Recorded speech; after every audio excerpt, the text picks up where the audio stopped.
My brothers and sisters, the Lord is with you. And also with you. A reading from the Holy Gospel according to Luke. Glory to you, Lord. Jesus said to his disciples, "To you who hear, I say, love your enemies. Do good to those who hate you. Bless those who curse you. Pray for those who mistreat you. To the person who strikes you on one cheek, offer the other one as well. And from the person who takes your cloak, do not withhold even your tunic. Give to everyone who asks of you, and from the one who takes what is yours, do not demand it back. Do to others as you would have them do to you. For if you love those who love you, what credit is that to you? Every sinner, even sinners, love those who love them. And if you do good to those who do good to you, what credit is that to you? Even sinners do the same. If you lend money to those from whom you expect repayment, what credit is that to you? Even sinners lend to sinners and get back the same amount. But rather, love your enemies and do good to them, and lend expecting nothing back.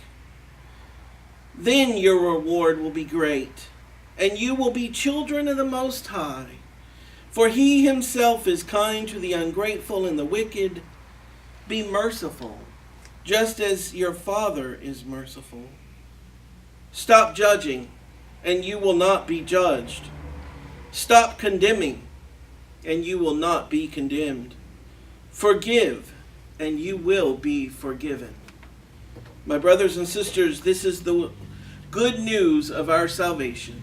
Praise to you, Lord Jesus Christ. Through the words of the gospel, may our sins be blotted out.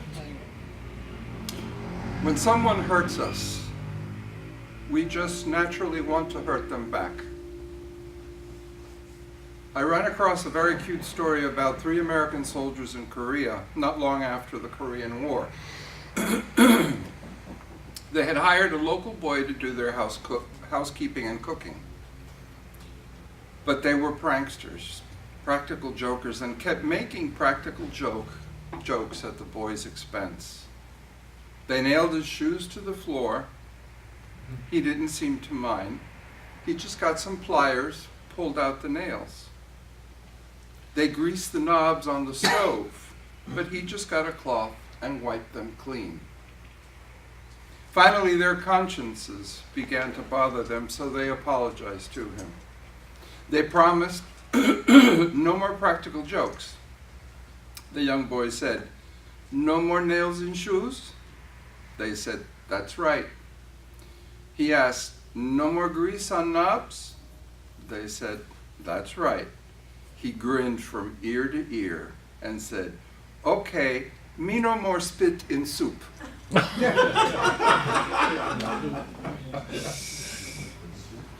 Moral of the story, treat your servers well in restaurants. I had a friend in high school who worked at an Italian restaurant, and he said that sometimes the cooks would spit in the sauce. And if they returned a steak to the kitchen, they would throw it on the floor, stomp on it, put it back on the griddle, and send it back out. But enough of that. Jesus tells us to treat everyone well, even those who mistreats us. He says, love your enemies, do good to those who hate you, bless those who curse you, pray for those who mistreat you. We might reasonably protest that we can't love our enemies. How can we possibly feel affection for our enemies?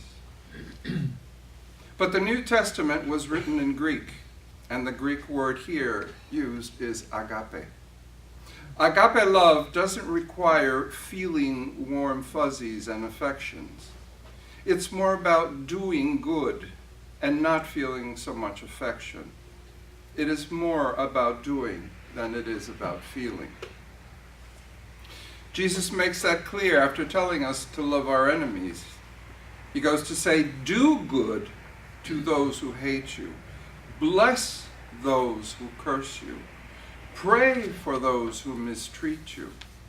Those are all doing commandments and have nothing to do with feelings. Although it probably wouldn't hurt to put a little feeling behind it. The last of those three is especially important. Jesus says, pray for those who mistreat you. That's excellent advice. Prayer changes things. Sometimes our prayers will change the other person's heart. Sometimes prayer can change our own heart. In either event, the act of love makes a difference, a very positive difference. Love your enemies. Do good to those who hate you. In one of the most notable chapters in U.S. history, we tried that on a national scale. After a long, bitter World War II, both Japan and Germany lay crushed by the bombings. The Allies must have found it tempting to grind them further into the ground because it had been such a terrible war. But that wasn't what happened. In 1945, General Douglas MacArthur began to rebuild Japan. He instituted democratic reforms to give more power to the ordinary person and to ensure their survival. He promoted greater rights for women. He helped to rebuild the economy. He set the foundations for Japan to become one of the world's greatest industrial powers. Something similar happened in Europe. The Allies did what they could to relieve the suffering of the German refugees. Then in 1947, General Marshall, serving as U.S. Secretary of State, gave a speech at Harvard University advocating a plan to rebuild Europe. He succeeded in getting Congress to appropriate billions of dollars for European relief, including relief for German citizens who had recently been our enemies. These two men developed and put into place plans that go along with what Jesus teaches today. Love your enemies. He was in effect saying, act in loving ways towards your enemies. And that is what the U.S. did, in spite of the fact that many Americans still harbored great anger towards both of these nations. The result was that both Japan and Germany became great nations again, and great places for their citizens to live. I know of nothing comparable in the annals of history. The U.S. received a great dividend from these good works. Both Japan and Germany became our allies, and continue to be to this day.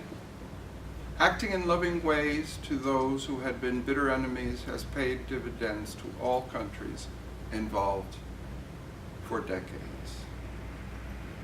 Closer to home was the work of Dr. Martin Luther King Jr.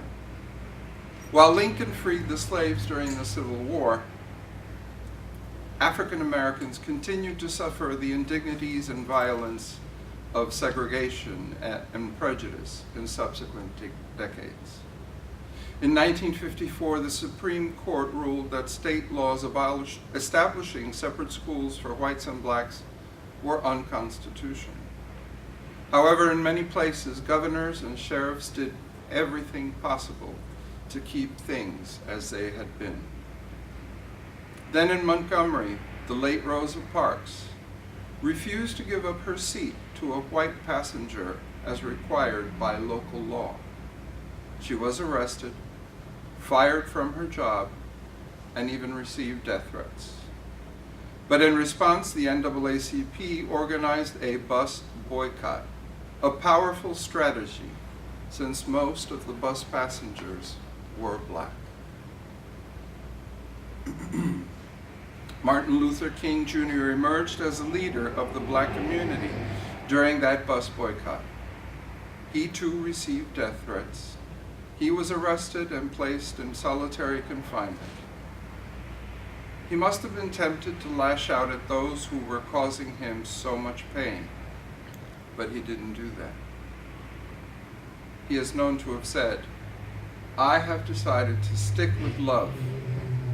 Hatred is too great a burden to bear." He reminded his followers that the old law about an eye for an eye leaves everyone blind.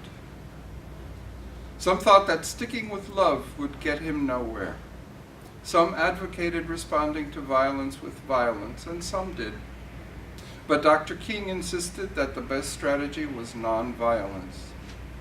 He refused to lash out against his enemies, and in the end, he broke the back of racism in this nation.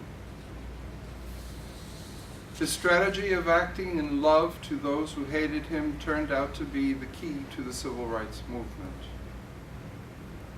My point is not to recount decades of unhappy history. My purpose is simply to say that when Jesus called us to love our enemies, to act in loving ways towards them, he was not calling us to accept evil in our midst. He was giving us a powerful strategy for countering evil. That leaves us with the question of how to deal with evil people who will take our loving response as weakness. How to deal with those whose evil knows no bounds. Let me use another example from history. In 1936, Adolf Hitler directed his army to march into the Rhineland in violation of the Treaty of Versailles. His generals protested because the German army was not yet prepared for war against Britain and France. But Hitler insisted, so they marched. Britain and France hesitated to challenge Hitler, so he marched his troops in Austria. Britain and France again hesitated to challenge Hitler, so he took over much of then Czechoslovakia. Then British Prime Minister Neville Chamberlain signed the Munich Agreement that gave Hitler control over the Sudetenland. Telling a London crowd, he said, "I believe it is peace in our time." But a few months later, Hitler seized the rest of Czechoslovakia. Emboldened by the appeasement of Britain and France, Hitler then marched his troops into Poland, which proved to be a step too far. Britain and France honored their treaty with Poland and declared war on Germany. Thus began the greatest war of the century, of the last century, World War II. Again, I'm not trying to give a lesson in history, even though I love history. But I'm instead wrestling with what to do when Jesus calls us to love our neighbors, our enemies rather. But our enemies turn out to be monstrously evil. At the Nuremberg trial at the end of the war, German General von Blomberg testified about his reluctance to follow Hitler's orders to go into the Rhineland, Hitler's first move. He said, "Considering the situation we were in, the French army could have blown us to pieces."